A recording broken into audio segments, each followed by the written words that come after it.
Te doy la bienvenida a este nuevo capítulo de 2001 historias, donde hoy conoceremos algo más sobre la vida de los hermanos de dos reyes españoles muy conocidos. Te hablo por un lado del hermano de Carlos I de España y V de Alemania, Fernando de Habsburgo, y por otro te hablo del hermano del rey Felipe IV de Austria, llamado Fernando de Austria, bisnietos, estos dos últimos, de Carlos I. Y bueno, pues tenían en común, aparte del linaje de Habsburgo, que los dos se llamaban Fernando, por su ancestro común, Fernando el Católico. Separados por algo más de un siglo, ambos apoyaron a sus regios hermanos en la causa católica en la convulsa Europa de los siglos XVI y XVII, aportando cada uno un inestimable valor que sus hermanos supieron ver y reconocer.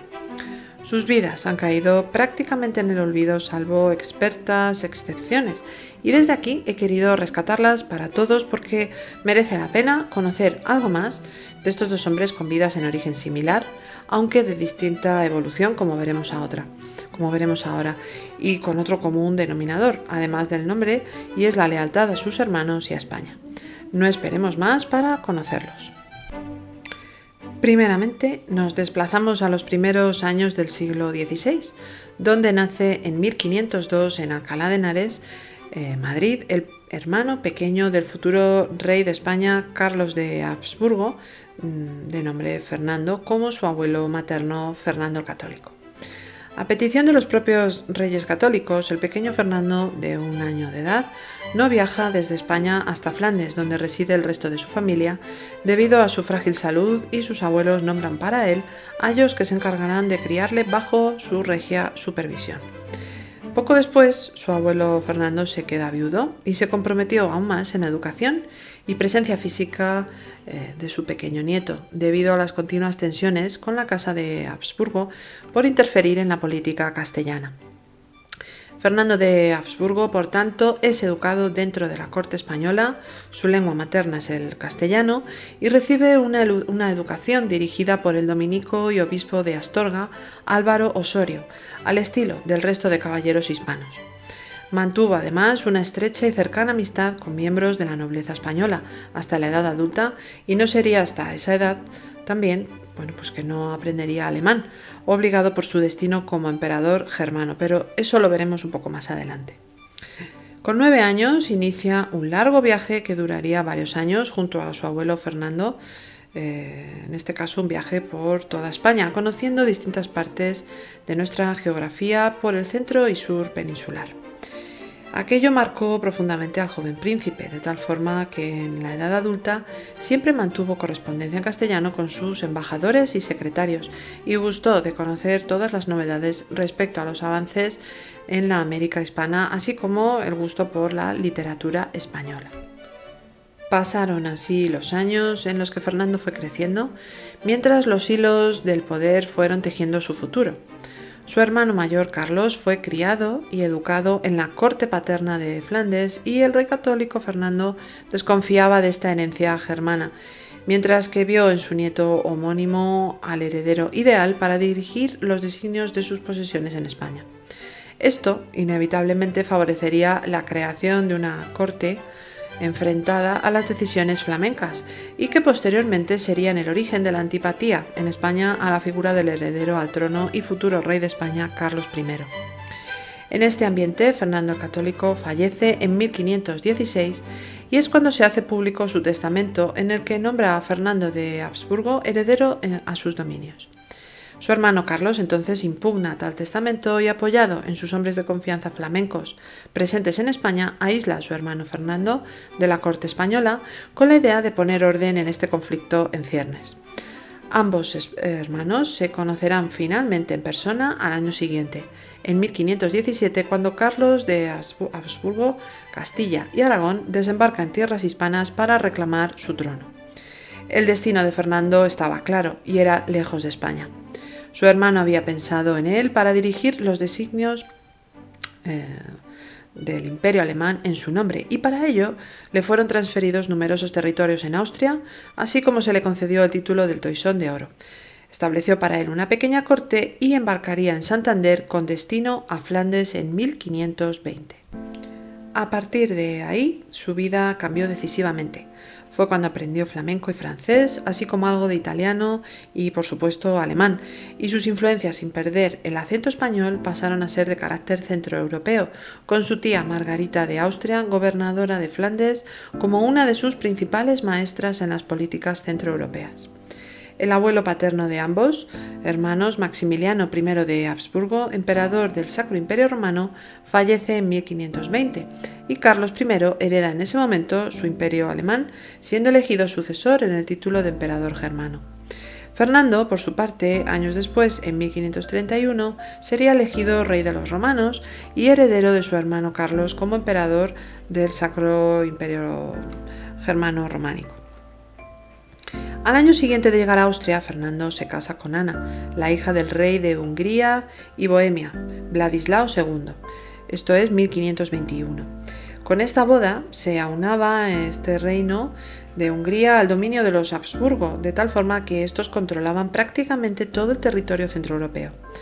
Ambos, Fernando y Ana, serían padres de 15 hijos, de los cuales durante las siguientes generaciones muchos se emparentaron con nuevas casas reales de toda Europa hasta tiempos recientes. Fernando no tuvo un gobierno sencillo en Austria y tuvo que lidiar con los problemas consabidos por las guerras de religión entre católicos y protestantes en sus territorios occidentales, por un lado, así como con la cada vez más creciente amenaza otomana por el lado oriental de sus territorios. Esto causaría numerosos enfrentamientos militares con los hoy turcos por el dominio de las regiones húngaras, cuyo culmen fue una tregua firmada en 1547 con el Solimán otomano. En 1556, su hermano Carlos abdica del trono a favor de su hijo Felipe II por un lado y por otro en Fernando de Habsburgo en los territorios europeos, siendo proclamado Fernando, emperador del Sacro Imperio Romano, hasta su muerte el 25 de julio de 1564 con 61 años.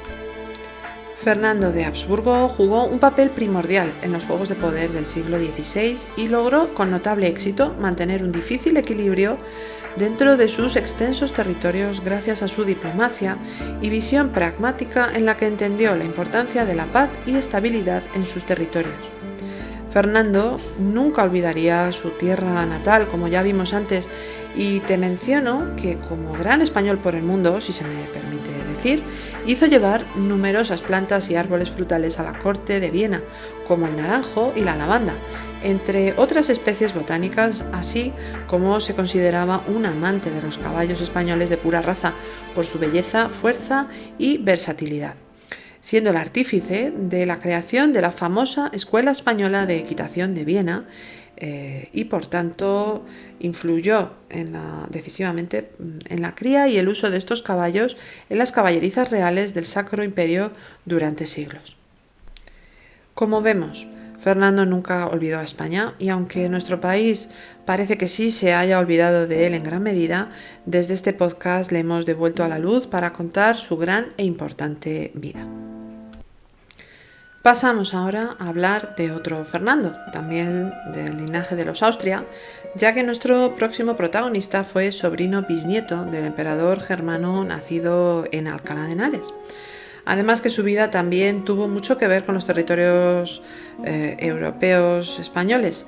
Te hablo de Fernando de Austria, o como se le conoce en círculos históricos, el cardenal infante Fernando de Austria. Fernando de Austria nace en el Palacio Real de San Lorenzo del Escorial, en Madrid, el 16 de mayo de 1609 y fue el hermano menor del futuro rey de España, Felipe IV. Desde joven, y como era costumbre en la época, su vida fue destinada a la carrera eclesiástica y a tal fin, con 10 años, fue nombrado arzobispo de Toledo y cardenal, aunque nunca llegó a ser ordenado sacerdote dado su linaje real. Esto le permitió combinar sus responsabilidades religiosas con roles militares y políticos, algo, como te comenté antes, que era bastante típico en las monarquías europeas de la época. En 1632, con 23 años, su hermano lo nombra gobernador de Milán, desde donde lideró con gran éxito y soltura a las tropas españolas en la defensa de los intereses de la monarquía hispánica en Italia y Europa central.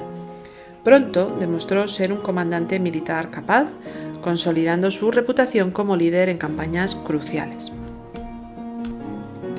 En 1633 fallece su tía abuela Isabel Clara Eugenia, de la que ya te hablé en uno de los primeros capítulos de 2001 historias, y era hija de Felipe II. Y Fernando estaba llamado a sustituirla en ese puesto, pero al tratarse de un territorio muy convulso, enmarcado dentro de la Guerra de los 30 años, tuvo que participar activamente al año siguiente, en 1634, en la batalla de Nördlingen, que sería el punto culminante de la carrera militar de Fernando. En esta batalla, Fernando y su primo, el emperador Fernando II de Habsburgo, derrotaron a los ejércitos protestantes y suecos en una victoria decisiva.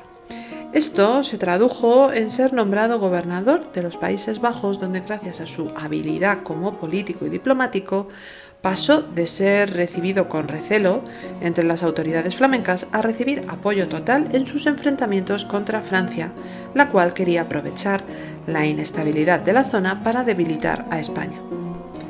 A esto se le unieron numerosos enemigos en la corte española, que corrieron varios rumores falsos con la intención de que éste perdiera su influencia en la política exterior de su hermano, el rey Felipe IV.